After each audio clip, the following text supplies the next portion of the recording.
This is part 7 in my series of videos where I talk about how weird the Marvel Universe would be if John F. Kennedy was assassinated in 1946. As per previous installments in this series, Wolverine and the Ancient One are either dead or otherwise indisposed in this timeline, causing major ripples across this alternate world. Well, get ready for another ripple. In Wolverine 113, in the past, Wolverine helps two unnamed men. The official handbook of the Marvel Universe A to Z, issue 11, confirms this was the Ancient One and his student at the time, Stick. As far as I know, we've never been told how these two met, but in Strange Tales 115, the Ancient One doesn't seek out his disciple. He wants his students to come to him. So I speculate Stick sought out someone to teach him. In this timeline, Stick found another teacher. They're still after this box, but without Logan to intercede on their behalf, I don't think they would die, but they might receive injuries they otherwise wouldn't have gotten with Logan's help. Stick might be permanently crippled from the fight. He can still study the mystic arts, something I assume he was resistant to in Earth 616, since we never see him practicing magic. But if he was injured enough that he couldn't physically fight, he might be more open to practicing magic. This might answer our question from a previous video of who the Sorcerer Supreme of the 20th century might be with no Ancient One to train Stephen Strange. But we're not talking about that right now. We're talking about Matt Murdock, whose life turned out a little different. This is a world with no sliding timeline. If Daredevil issue 1 says Matt Murdock was born in 1942, that's when he was born. That strains the timeline a little, as Matt was out of law school when he became Daredevil in 1964, and law school typically takes 3 years on top of 4 years in pre-law. But Matt furiously studied before and after his accident, so it could be he made his way through college and law school faster than the average bear. Daredevil 168 tells us Matt first met Elektra Natchios when he was 19, and Man Without Fear 2 tells us that was a year after Jack Murdock died. So Matt's dad died in 1960, after Matt had started college. In the main timeline, when Matt went after his father's killers, Stick abandoned him because he was driven by his emotions. But in this timeline, whoever the Chase sent to train Matt is a little more patient. So after Matt gets his vengeance out of his system, his teacher tells him about the Chase, devoted to fighting evil ninjas. After some consideration, Matt agrees to join this crusade, perhaps feeling his goal of practicing law was more what his father wanted than what he wanted. In the Chase, Matt meets Elektra Natchios. Elektra Assassin 1 tells us she was training with Stick when she was 12, and it was only because he abandoned her that the Hand eventually sent Aka to train her, sending her to recruit Matt in Woman Without Fear 1. Without Stick, Elektra stays with the Chase.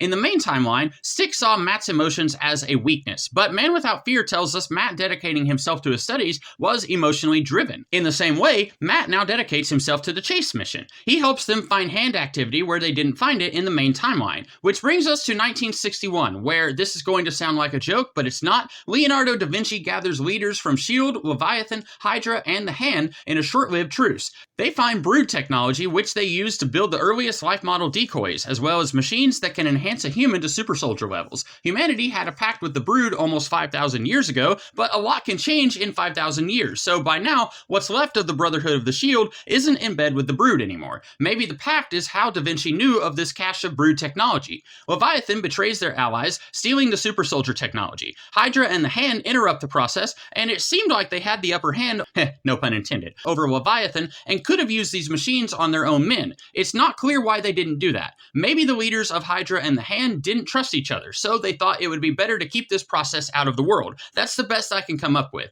But the Chase has been more of a thorn in the Hand's side in this timeline, so the Hand is more willing to use this device. They use the machine, but it doesn't quite work. Physically, the machines make the subject stronger, but it messes with their minds. Now we've got a bunch of super ninjas who are a little insane. While the Chase have been diligent in stopping Hand activity, this is a little too much for them to handle by themselves. Enter Nick Fury, who already intended to clean up Da Vinci's mess, and with the Chase coming at the Hand as hard as they have been, Fury approaches them with S.H.I.E.L.D.'s assistance. Most of the Chase aren't too comfortable with this alliance, their forte is more mystical than sci-fi, and they prefer to work in the shadows and aren't too crazy about a G-Man knowing about what they've been doing. But they know the Hand have to be stopped, so they agree to a partnership with S.H.I.E.L.D. While Fury is a mean son of a gun in the field of combat, he's still a regular son of a gun, and going up against a regular ninja might be too much for him if he didn't have fancy ordnance. But a super ninja, even with fancy ordnance, might be too much for him. So Nick gets injured. Not killed, but it's serious enough it takes him away from his duties, not as an agent of S.H.I.E.L.D., but as the Man on the Wall. In 1958, after Woodrow McCord Jr. died, Fury became the Man on the Wall, protecting Earth from various alien threats, sometimes leaving the planet to do so.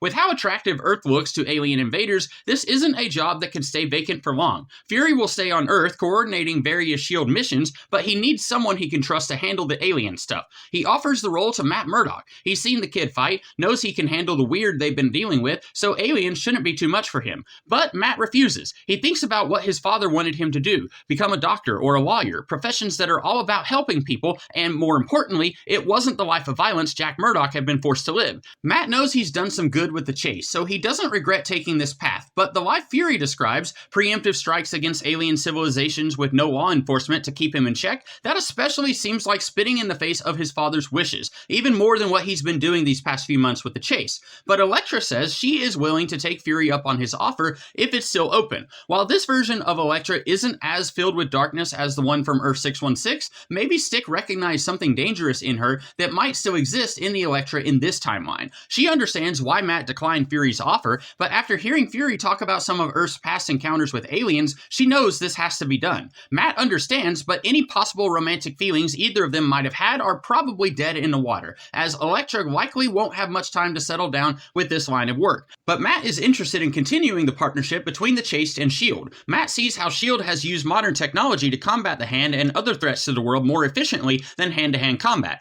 No pun intended. So after some training that he moves through pretty quickly, Matt becomes the latest agent of S.H.I.E.L.D. Much like when he was working solely with the Chase, he takes quickly to this new line of work, helping S.H.I.E.L.D. accomplish things they may not have been able to do without his help. Fury remains on the sidelines, happy with the work Elektra is doing as the woman on the wall. And while Matt excels at the legal side of being a S.H.I.E.L.D. agent, Fury is too much of a man of action to quietly retire. And despite Matt's protests, Fury knows sometimes hands have to get dirty in order to save the world. So Fury continues taking on the dirty missions. And while Matt would be able to tell if Fury was lying, Fury just has to be sure not to allow himself to be put in a situation where Matt directly asks him, "Hey, did you assassinate that guy?" And that's where we'll leave things today. Matt still manages to find himself fighting crime, just in a very different avenue than he did in another life. I've got some more ideas for other videos in the zany world, so I hope you'll check them out in the future. And if this is the first one in this series you've seen, I recommend checking out some of the others I've already done. I really enjoy making these, and I hope you guys enjoy watching them. Until next time, have a great rest of the day. Catch you later.